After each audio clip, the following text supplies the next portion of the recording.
শুরুটা ছিল মাত্র 15 টাকায়।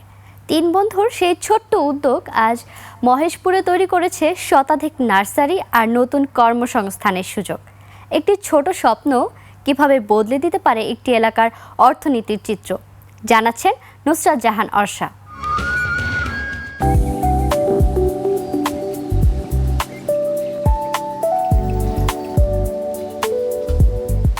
একসময় যেখানে ছিল সাধারণ কৃষি জমি, এখন সেখানে সারি সারি চারা গাছ। ঝিনাইদহের মহেশপুর, কুসুমপুর ও আশেপাশের গ্রামের মাঠ জুড়ে গড়ে উঠেছে সবুজের বিশাল কর্মযজ্ঞ।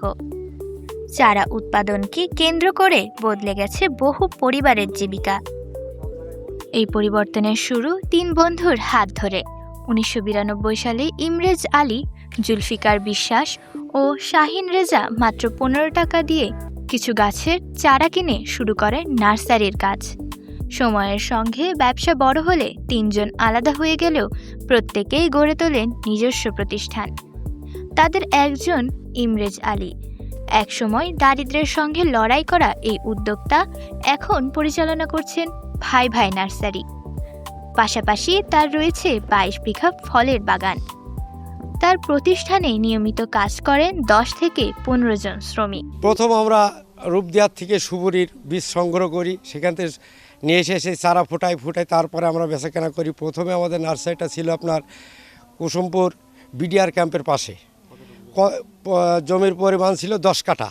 3 বন্ধু নিজেরাই আমরা নিজেরাই কাজ করে ওটাকে আমরা প্রথম শুরু করি। যাক, এই ছাত্র জীবনতে শুরু করতে করতে আমরা তারপরে 18 বিঘা করি। 18 বিঘার থেকে এখন মোটামুটি আমাদের থেকে উদ্যোক্তা হয়ে এই কুসুমপুরের সোনাগাড়ির মাঠ সংলগ্ন এলাকাটা সম্পূর্ণই প্রায় নার্সারি। এটা আমাদের জন্য এখন দেখা যাচ্ছে কমপক্ষে 100 নার্সারি উদ্বুদ্ধ হয়েছে। এলাকার অনেক লোক এখানে কর্মসংস্থানের ব্যবস্থা হয়েছে। অনেক বাংলাদেশে বিভিন্ন স্থান থেকে আপনার ব্যবসাদাররা আসে, চারা ক্রয় করে নিয়ে যায়, অনলাইনে চারা যায়, বিভিন্ন ধরনের জাতের চারা আছে, ফলের, কাঠের, সব রকম জাতের চারা আমরা বিক্রি করি। শিক্ষকতার পাশাপাশি অন্য কাজ করা তো সম্ভব না, সেই জন্যে বাগানের চাষের প্রতি এবং নার্সারির প্রতি আমি আর কি ঝুঁকে পড়েছি। এতে করে আমি অনেকটা স্বাবলম্বী। সারা বাংলাদেশে আমাদের এখান থেকে চারা যায় এবং আমরা বেশিরভাগ চাঁপাইনবাবগঞ্জ দিকে আমরা চারা বেশি দিয়েছি। এইসব চারা সবই বাইরে আমাদের বেচা কেনা হয় এবং বাইরের লোক এসে আমাদের এখান থেকে নিয়ে যায়। আমাদের হাজিরাও দেয় 400 প্রতিদিন। এখন নার্সারি করে আল্লাহর মধ্যে অনেক লাভবান। এই কুসুমপুর, স্বরূপপুর সবারই নার্সারি আছে। চারা মান, গুণগত মান অনেক ভালো। আমিও 2-3 বিঘা জমি চারা নিয়েছি ইমরেজ ভাইয়ের কাছ থেকে। মালটা নিয়েছি, পেয়ারা নিয়েছি,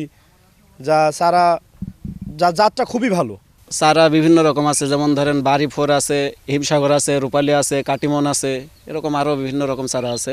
সন্তানের বাপের সাথে সন্তান প্রতারণা করতে পারে, কিন্তু একটা গাছ প্রতারণা করবে না। সব রকম ফলের চারা পাওয়া যায় এখানে, যেমন মনে করেন যে আপেল থেকে একবারে মনে করেন যে আম পর্যন্ত। পেয়ারা কলম বানলে আপনার হচ্ছে 1500 টাকা, আর যদি আম বান্দি 1000-1000 টাকা, আর যদি আপনার হচ্ছে নিচু বান্দি ওটা 1000 হচ্ছে 4000 টাকা, যদি নেবু বান্দি 1000 হচ্ছে 2000 টাকা। আমি কলম বান্ধা কাজ করি, 1000 টাকা হাজিরা থাকে ডেলি। কলম বান্ধি আমাদের প্রতিদিনই কাজ থাকে। নার্সারি এই গ্রামে অনেক। 3 বন্ধুর সাফল্য দেখে কুসুমপুর, চাপাতলা, হানিফপুর, পেপুলবাড়িয়া সহ আশেপাশে অত্যন্ত 13টি গ্রামের মানুষও চারা উৎপাদনে যুক্ত হয়েছেন। এখন সেখানে গড়ে উঠেছে শতাধিক বাণিজ্যিক নার্সারি। শিক্ষার্থী, শিক্ষক ও কৃষক বিভিন্ন শ্রেণীর মানুষই যুক্ত হচ্ছেন এই কাজে। ঝিনাইদহ জেলায় উঁচু এবং মাঝারি উঁচু জমির পরিমাণ বেশি এবং এ কারণে এ জেলায় ফল চাষের উৎপাদন দিন দিন বৃদ্ধি পাচ্ছে।